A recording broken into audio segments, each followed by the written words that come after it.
आज का जो टॉपिक है हम डिस्कस करने लगे हैं soil porosity and soil density.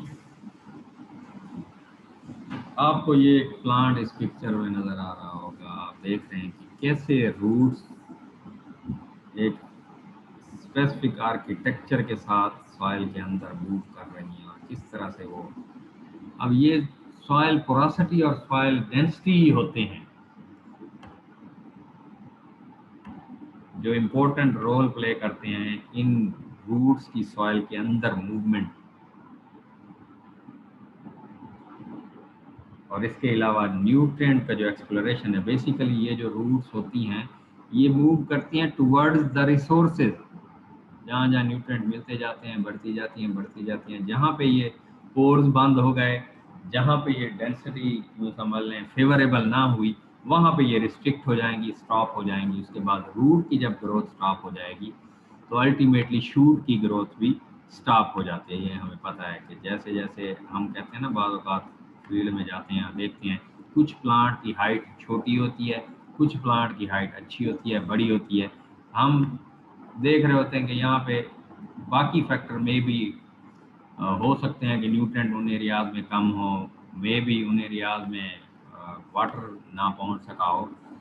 तो एक फैक्टर ये भी होता है कि उनकी उन रूट्स को प्रॉपर पोरोसिटी नहीं मिली होती, पोर स्पेसेस नहीं मिली होती कि वो इजीली प्रोलिफरेट कर सकें, फैल सकें, मूव कर सकें टुवर्ड्स अदर रिसोर्सेज। एक जगह से तो उन्होंने रिसोर्सेज ले लिए तो बाकी रिसोर्सेज की तरफ वो मूव करना शुरू कर देते हैं।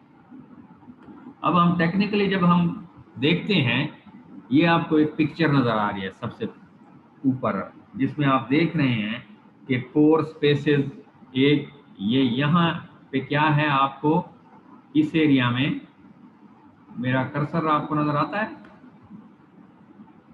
ये जो एरिया है ये सारा एरिया, ये वो और एरिया है जहाँ पे पोर स्पेसेस नहीं है।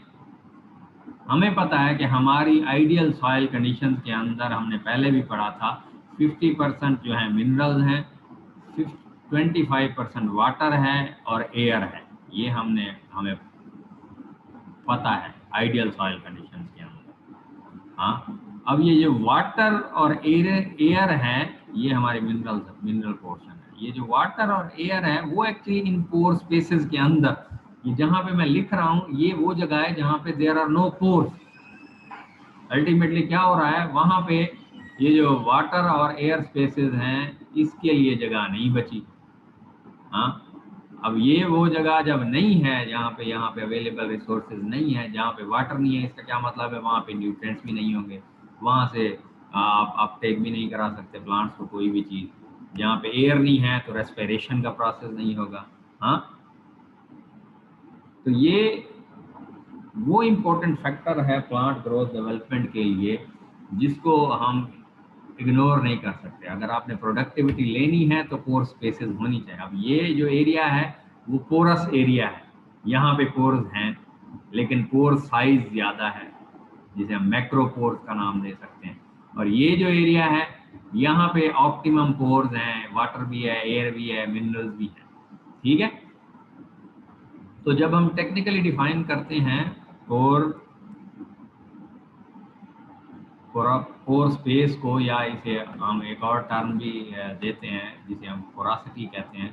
तो पोरासिटी बेसिकली क्या है, is the portion of bulk soil.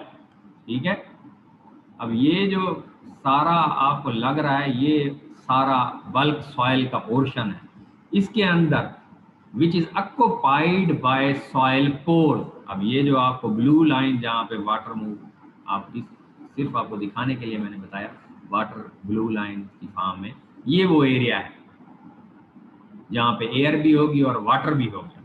ठीक है, तो पोर स्पेस क्या है, वो area soil overall bulk volume का वो एरिया जो कि ऑक्युपाइड होता है पोर्स के साथ, जहाँ पे वाटर भी मूव करता है और एयर भी मूव करता है। It consists of that portion of soil volume not occupied by solids, neither mineral or organic material. अब ये वो पोर्शन है जो ना के सॉलिड्स के लिए है, ना किसी मिनरल के लिए है, मटेरियल के लिए ना ऑर्गेनिक मटेरियल की है। ये स्पेसिफिकली इन्हें हम एक और टर्म यूज करते हैं, वॉइड्स का नाम देते हैं। ये स्पेसिफिकली वाटर और एयर के लिए। अब हमें पता है क्यों जरूरी है वाटर और एयर। वाटर अगर ना पहुंचे, अब ये एरिया है, अगर आप ये देख रहे हैं, इस एरिया में आप देख रहे हैं, अगर आप प्लांट ग्रो करने की कोशिश करेंगे, सीड, एक तो कोई स्पेस नहीं है, जर्मिनेशन ही नहीं होगी, रूट मूव ही नहीं कर सकेंगे। लेकिन ये एरिया वो एरिया है जहां पे आप देख रहे हैं आपको रूट की मूवमेंट और प्लांट की मूवमेंट इजीली हो सकती है। अब ये तो एक जनरल सी पिक्चर है ना, कि वो जर्मिनेट करेगा, उसे स्पेस मिलेगी, उसकी पेनिकल्स निकलेंगी, रूट्स नीचे से प्राइमरी रूट्स निकलेंगी, और वो एंकर करेगा इन मिनरल्स के अलोंग अपनी रूट्स को। इस वजह से उसकी स्ट्रेंथ बढ़ेगी। ये मैंने पीछे वाली पिक्चर में आपको दिखाया ना। तो बेसिकली क्या हो रहा है, पीछे आप देख रहे हैं, अब ये जो रूट्स हैं वो रूट्स प्रोलिफरेट कर गई और एक्सप्लोर कर रही हैं मिनरल रिसोर्सेज। अगर पोर स्पेसेस नहीं होगी तो ये प्रोसेस नहीं होगा, वाटर भी रिस्ट्रिक्ट हो जाएगा, एयर भी रिस्ट्रिक्ट हो जाएगी। तो ये इम्पोर्टेंट फीचर है, हम कह सकते हैं सॉइल प्रोडक्टिविटी, या हम कह दें फर्टाइल सॉइल के लिए इस तरह के पोर्स का होना या पोरासिटी का होना ऐसे इम्पोर्टेंट है जैसे हम कह लें सॉइल के अंदर मिनरल पोर्शन का होना जरूरी है। ठीक है, यहाँ तक क्लियर है? पोर स्पेसेस का कंसेप्ट क्लियर हो गया? किसी का कोई क्वेश्चन हो यहाँ तक? ठीक है। जनरल पोर साइज, इस चीज को हम डिस्कस करेंगे बाद में। नॉर्मली हमें पता है कि जो सॉइल बनी हुई है, हाँ, एक क्वेश्चन आया आपकी कोलीग की तरफ से कि पोर साइज का वॉल्यूम, अब्दुल रहमान ने पूछा क्या जनरल पोर साइज का वॉल्यूम क्या होता है, मिसाल के तौर पर कितने साइज का हो सकता है। जैसे हमें पता है कि सॉइल के अंदर जो मिनरल पोर्शन है वो बना हुआ है सैंड, सिल्ट और क्ले से। ठीक है, अब सैंड, सिल्ट और क्ले में हमने जो सबसे इंपॉर्टेंट फैक्टर, जो डिस्टिंग्विशिंग फैक्टर है इन सारी कैरेक्टरिस्टिक्स में, वो है उसका डायामीटर या उसका साइज। अब ये जो पोर स्पेसेस है, it depends on the textural class of the soil. जो टेक्सचर हमने पढ़े थे, कितने टेक्सचर क्लासेस हमने देखी थी जो हमारे पास वो थी, असदुल्ला आप बताएं कितनी टेक्सचरल क्लासेस थी यूएसडीए सिस्टम में। जो हमने टेक्सचरल ट्राइंगल देखी थी, तो टोटल कितनी यूएसडीए सिस्टम में टेक्सचरल क्लासेस हैं?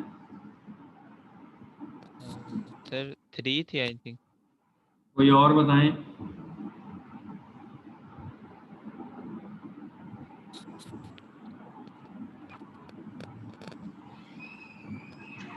वेरी गुड, ये 12 थी। ये मैंने प्रेजेंटेशन इस वजह से भेजता हूँ, मैं कहता हूँ एटलीस्ट आप पढ़ें। अब 12 टेक्सचरल क्लासेस थी यूएसडीए सिस्टम में, तो उसमें सैंडी सॉइल भी थी, क्लेई सॉइल भी थी, लोमी सॉइल भी थी, हाँ, सैंडी क्लेलोम, सिल्ट क्लेलोम, सैंडी सिल्ट क्लेलोम, इस तरह से सॉइल थी। तो जब हम बात करते हैं कि पोर का जनरल साइज क्या होगा, तो हम इसे डिस्टिंग्विश नहीं कर सकते। हाँ, हम ये कह सकते हैं कि हाँ सैंड है तो मैक्रोपोर। अब ये जब हम बात कर रहे हैं ये एरिया, दैट इज मैक्रोपोरस। ठीक है, क्योंकि पार्टिकल भी बड़े हैं और उनके दरमियान स्पेसेस भी बड़ी हैं। जब आप माइक्रो कंपोनेंट बढ़ा रहे हैं तो माइक्रोपोर बनेंगे। अब ये साइज वेरिएबल हैं, इनको हम एग्जैक्टली जनरल पोर साइज हम नहीं कह सकते।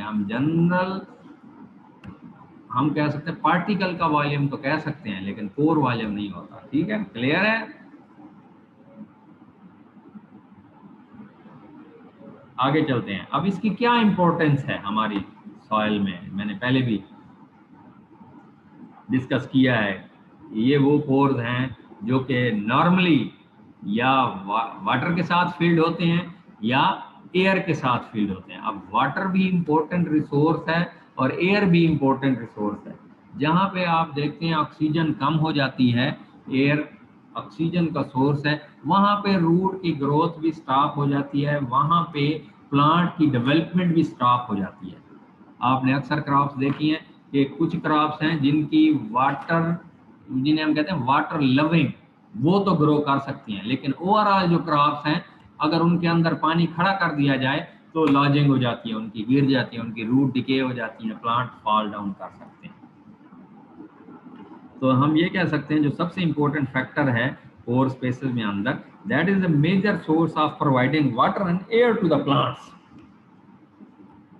इन द सॉइल सिस्टम। ठीक है, अब ये जो पोर्स हैं दो किस्म के बनते हैं, एक होते हैं मैक्रो पोर्स और एक होते हैं माइक्रो। माइक्रो जो होते हैं छोटे पोर होते हैं, मैक्रो जो होते हैं बड़े पोर होते हैं। अब जो मैक्रो पोर होते हैं वो वाटर और एयर को तेजी के साथ अपने अंदर से मूव कर, मैंने पहले भी एग्जांपल ली थी, आपके पास एक जार हो जिसके नीचे से आप बेस रिमूव कर दें, किसी तरह कोई मटेरियल और रख दें जिनमें से वाटर मूव कर सके, तो एक के अंदर सैंड डालें और एक के अंदर क्ले डाल दें, दो जार के अंदर।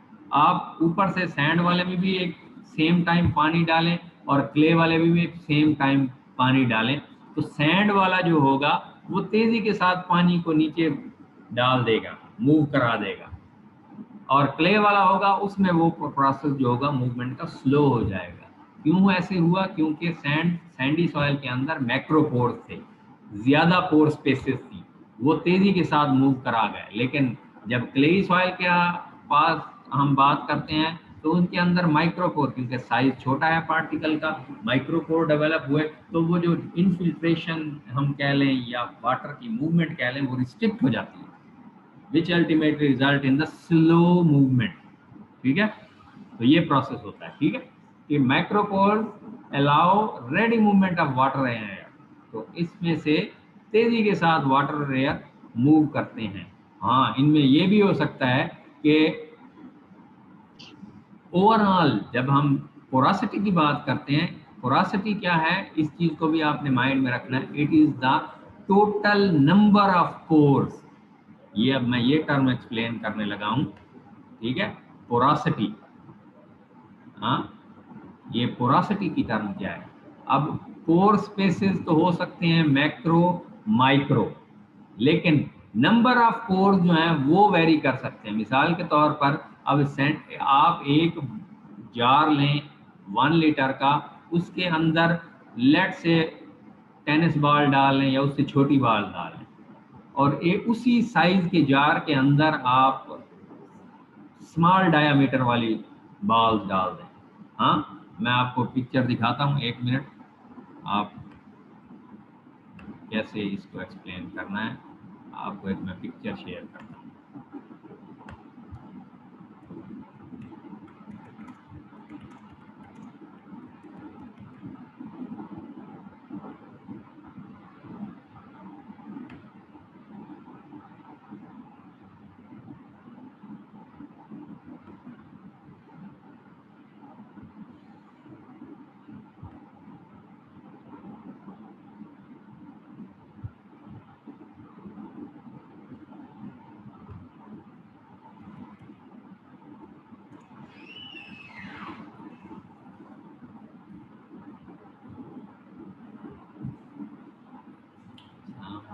जी भाई, तस्नीम पता नहीं, मैं भी ढूंढ रहा हूँ।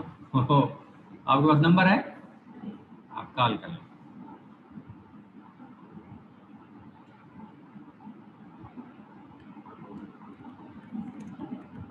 मेरे पास मोबाइल भी नहीं है, और हाँ हाँ चले जाएं, तस्नीम के साथ चले जाएं।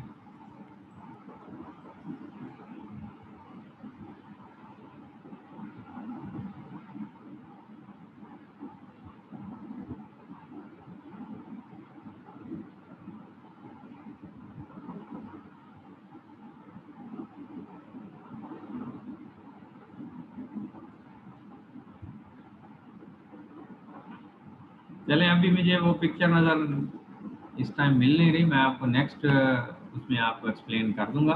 ठीक है, तो अब आप खुद एक्सपेरिमेंट करके देख लें इस चीज़ का ना। आप एक जार लें इक्वल साइज का, एक के अंदर आप छोटी वो जो बॉल प्लास्टिक की होती थी वो डालें, एक दूसरी के अंदर टेनिस बॉल या उससे बड़े साइज की बॉल डालें, तो आप क्या ऑब्जर्व करेंगे कि उसके अंदर पोर साइज, जो बड़े साइज वाली बाल है, पोर साइज तो ज्यादा होगा लेकिन नंबर ऑफ पोर्स कम होंगे एज कंपेयर टू जो छोटे साइज वाली बाल होंगी, उसमें नंबर ऑफ पोर्स ज्यादा होंगे। इसका क्या मतलब है, जो पोरासिटी है वो छोटे साइज वाले बाल में ज्यादा होगी एज कंपेयर टू बड़े साइज वाली बाल। तो ये चीज आपको क्लियर होनी चाहिए। Porosity is the sum of total pores present. हाँ, और पोर्स क्या है, मैक्रो और माइक्रो, वो फ्री स्पेसेस हैं, ठीक है। इसी तरह clay soil particularly those without good structure allow relatively slow air and water movement despite having large total pore spaces। अब हम कह रहे हैं clay soil के अंदर although pore spaces ज्यादा होती हैं, हाँ, porosity ज्यादा होती है, लेकिन वो relatively slow मूव कराती हैं क्योंकि मैक्रो पोर्स कम होते हैं as compare to sandy soil. Macropore ज्यादा होते हैं, पोरासिटी कम होती है, लेकिन वो ज्यादा तेजी से मूव करा देते हैं। इस वजह से क्ले के अंदर जो है वाटर स्टोरेज का पोटेंशियल भी ज्यादा होता है, न्यूट्रिएंट होल्डिंग पोटेंशियल भी ज्यादा, और दूसरा फैक्टर ये भी है कि वो चार्ज पार्टिकल है। अब वाटर के केस में तो एक और अट्रैक्शन उसके पार्टिकल के दरमियान और उनके दरमियान हो जाती है, ठीक है। In these soils, the dominated micropores generally remain full of water। अब इस किस्म की सॉइल के अंदर जब आप इरिगेट करते हैं तो माइक्रोपोर्स वाटर से भरे रहते हैं। सैंडी सॉइल के केस में नहीं, मैक्रोपोर्स तेजी के साथ या तो वेपोट्रांसपिरेशन या ग्रेविटेशनल फोर्स के थ्रू नीचे लीच डाउन करा देते हैं। हाउएवर इम्प्रूवमेंट स्ट्रक्चर को अगर इम्प्रूव कर दिया जाए, हम क्या करते हैं, जब हम बेसिकली जब कंपैक्ट सॉइल होती हैं या क्लेई सॉइल होती हैं, उसके स्ट्रक्चर को इम्प्रूव करते हैं, तो टू सम एक्सटेंट हम मैक्रो पोरोसिटी को इम्प्रूव करने की कोशिश कर रहे थे। मैक्रो पोरोसिटी में क्या होता है कि वो पोर्स बढ़ जाते हैं जो एयर और वाटर की सर्कुलेशन सॉइल के अंदर बढ़ा देते हैं। तो हम कंक्लूड क्या करेंगे, तो पोर साइज की जो डिस्ट्रीब्यूशन है वो इम्पोर्टेंट है as compare to volume of total जो पोर स्पेस है। हाँ, अब इस चीज को हम जब अब डिस्कस करते हैं, ये volume of air, volume of water, तो हम इसको लेते हैं सॉइल की डेंसिटी के तौर पे। वो एक रेलेवेंट टॉपिक है आपके इसी पोरासिटी के रेलेवेंट है। अब सॉइल की डेंसिटी बेसिकली क्या होता है, कौन बताएगा? पीछे से आपके नॉलेज को थोड़ा रिवाइज करते हैं। बाबर 5252, बाबर आपको आवाज आ रही है मेरी? बाबर, कैन यू हेयर मी?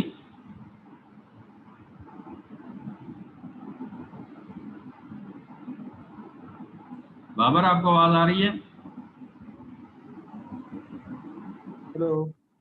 हाँ जी बाबर, क्या होती है डेंसिटी, क्या होती है? डेंसिटी सर किसी चीज का वेट होता है, और जो पार्टिकल डेंसिटी होती है सर, उसके अंदर जो वेट ऑफ पार्टिकल है सर, किसी एक चीज का सर, पार्टिकल डेंसिटी। कौन बताएगा सही? बाबर, आपने वेट तो बता दिया। हाँ, math over volume sir, density. हाँ, मैथ ओवर वॉल्यूम। आपने सिंपल पढ़ी हुई है इसकी डेफिनेशन, वेरी गुड असदुल्ला। तो ये है basically mass per unit volume. मास क्या है कि कोई चीज कितनी स्पेस ऑक्यूपाई कर रही है और उस स्पेस का वॉल्यूम कितना है, कि इस वॉल्यूम के अंदर ये स्पेस कितनी, यूं समझ लें, जगह घेरती है, ठीक है। अब जब हम पार्टिकल डेंसिटी की बात करते हैं, इसको मैं ऐसे एक्सप्लेन करूंगा, आगे जाते हैं, इसकी तरफ हम बाद में आते हैं, ठीक है। तो हम देखते हैं एक पूरा सिस्टम है जिसके अंदर ये एक आइडियल सॉइल है मिसाल के तौर पर, जिसके अंदर ये पोर्शन जो है सॉलिड्स का है और फिर पोर स्पेसेस का है। इस साइड पे आप देख रहे हैं टोटल वॉल्यूम, आपको एक, आप मेरे एक्सट्रीम लेफ्ट साइड की तरफ देखें, मेरा एरो नजर आता है मूव करता हुआ आपको स्क्रीन शेयर में? अमूल सब बहुत छोटा है इसलिए नजर ही नहीं आ रहा। एरो नहीं नजर आ रहा? No sir. अच्छा, तो मैं इसको ऑटोनेट करता हूँ। ये अब आपको नजर आ रहा है? तो जी सर, अब नजर आ रहा है। ये देखें, जब हम टोटल वॉल्यूम की बात करते हैं सॉइल का, तो वो वॉल्यूम का क्या है, सॉलिड्स का, ठीक है, वाटर का, एयर का, ठीक है, ये सारा वॉल्यूम होता है। इसमें हम जब ये वी वॉल्यूम ऑफ वाइड्स की बात करते हैं, या पोर्स वॉल्यूम जो पोर्स ऑक्यूपाई कर रहे होते हैं, उसे हम वॉल्यूम ऑफ वाइड्स का नाम देते हैं, VOIDS, जिसके अंदर क्या आते हैं, वॉल्यूम ऑफ एयर आता है या वॉल्यूम ऑफ वाटर आता है। और उसके बाद दूसरा वॉल्यूम क्या है, वॉल्यूम ऑफ सॉलिड्स है। अब ये दो सेपरेट हो गया, वॉल्यूम ऑफ वाइड्स और volume of solids. Volume of wides में वॉल्यूम ऑफ एयर आ गया, वॉल्यूम ऑफ वाटर आ गया, और ये सारे मिलके सॉइल का टोटल वॉल्यूम बनाते हैं। ये क्लियर है सबको? एक बार इसे देखें। हाँ, ये चीज क्लियर है सबको? किसी का यहाँ पे इस जगह पे क्वेश्चन है? क्योंकि अगर ये क्लियर नहीं होगी तो आगे आपको समझ नहीं आएगा। सर वॉल्यूम ऑफ सॉइल एक दफा दोबारा बता दीजिए। हाँ जी, वॉल्यूम ऑफ सॉलिड्स बेसिकली हमें पता है, आप सब जानते हैं, सॉइल के अंदर 3 चीजें होती हैं, ठीक है? गयूर मैं दोबारा एक्सप्लेन कर रहा हूँ। सॉइल के अंदर 3 चीजें होती हैं। सॉलिड्स होते हैं जो मिनरल पोर्शन होता है, ठीक है? उसके बाद पोर स्पेसेस होती हैं, ठीक है? पोर स्पेसेस होती हैं। उन पोर स्पेसेस को टेक्निकली हम क्या कहते हैं, वॉल्यूम जो वाटर और एयर ऑक्यूपाई कर रहे होते हैं। ये वाटर का वॉल्यूम हो गया और ये एयर का वॉल्यूम हो गया। और जो वॉल्यूम सॉलिड्स ऑक्यूपाई कर रहे हैं वो सॉलिड्स का वॉल्यूम होगा। जब इन सबको हम volume of solids plus volume of water plus volume of air, ये टोटल वॉल्यूम ऑफ सॉइल होगा, ठीक है? यहां तक क्लियर है गयूर? अब आपको समझ आई? नो सर, अभी भी समझ नहीं आई। दो गयूर, सॉइल के अंदर क्या क्या चीजें होती हैं आइडियल सॉइल कंडीशन के अंदर? Sand, silt, clay sir. हाँ, ये क्या पोर्शन हो गया, मिनरल पोर्शन। ये क्या हो गया, सॉइल का सॉलिड पोर्शन। यही है ना? Yes sir. हाँ, अब सॉलिड पोर्शन का एक मास है, मास है ना? सैंड, सिल्ट, क्ले मिल के सॉइल बना रही है, तो उसका एक मास है, वेट है, ऐसे है ना? हैं? आप मुट्ठी में सैंड, सिल्ट, क्ले या सॉइल लेते हैं तो उसका एक वेट होगा ना, आप फील करते हैं ना? हैं? Yes sir. और मुट्ठी के अंदर आपका जो एक वॉल्यूम है, मुट्ठी में भर लिया आपने, खाली मुट्ठी बंद करें और वॉल्यूम लें तो वॉल्यूम भी उसका ऑक्यूपाई कर रही है ना वो चीज, ठीक है? जी सर। हाँ, उसी तरह ये सॉलिड पोर्शन है सॉइल का, और एक पोर पोर्शन जो हम पीछे पढ़ चुके हैं, पोर स्पेसेस हैं। हाँ, ये मैं दोबारा पीछे वाली स्पेस की तरफ जाता हूँ, पीछे वाली जगह पे जाता हूँ, स्लाइड पे।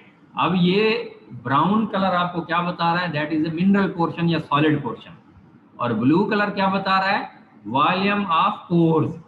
हाँ, ब्लू कलर नजर आ रहा है, ये वॉल्यूम ऑफ पोर्स है।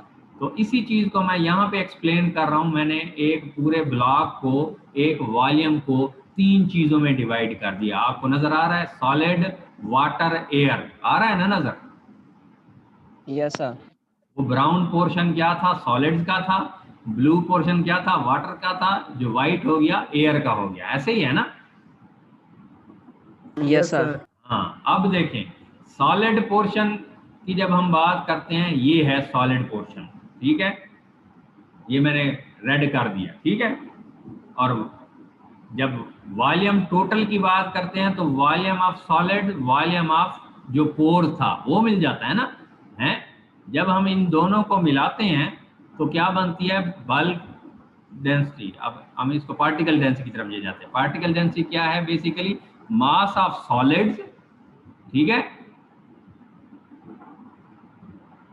और per unit volume of solid, ये दोनों चीजें। ये रेड सर्कल नजर आ रहा है आपको? Yes sir. समझ आ रहा है? हाँ, अब समझ आ गई। तो पार्टिकल डेंसिटी क्या होगी, mass of solids divided by volume of solid. मैंने दोनों को इनसर्कल कर दिया, ठीक है? यस सर, आगे समझ। अब आपको पता है कि सॉलिड पोर्शन का मास भी है, वॉल्यूम भी है, हाँ, और पोर स्पेसेस का मास भी है, वॉल्यूम भी है। अब मास वाटर के केस में तो मास होता है, लेकिन एयर के केस में वो निग्लिजिबल होता है। अब इस चीज को हम पार्टिकल डेंसिटी को हम बल्क डेंसिटी की फॉर्म में एक्सप्लेन करना चाहते हैं। अब बल्क डेंसिटी क्या है? मास ऑफ सॉइल या मास ऑफ सॉलिड्स, जो सॉलिड, ये सर्कल आपको नजर आ रहा है एमएस की तरफ, हाँ, नजर आ रहा है? मास ऑफ जी, सॉलिड सर। ऊपर नॉमिनेटर में, yes, sir.